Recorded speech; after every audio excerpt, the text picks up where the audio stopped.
Alam nyo ba na may housing project kami na complete turnover na?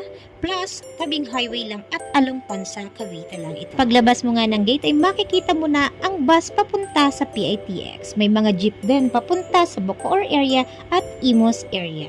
Matatanaw mo na rin ang Tansa Doctors Hospital, kaya naman safe na safe ang pamilya mo. Very spacious nga ang carport at malaya kang madedesign dahil mahaba ang space dito sa harap. At dahil nga ready for occupancy na ang mga unit dito, mas mabilis mo nang malilipatan dahil tatapusin mo lang ang down payment and equity para sa unit mo. Hi everyone, it's me again, Eliza from Rising Shine Realty Inc. At kung plano nyo nga mag-invest dito sa Tansa, the best project si Once and On. Located nga ito sa Barangay Sahod Ulan, Tansa, Cavite. At pwede na nga mapa sa inyo ang isang unit ni Once and On for only 10,000 pesos reservation. 12,804 lang ang monthly amortization via Pag-ibig Financing. At kung kayo nga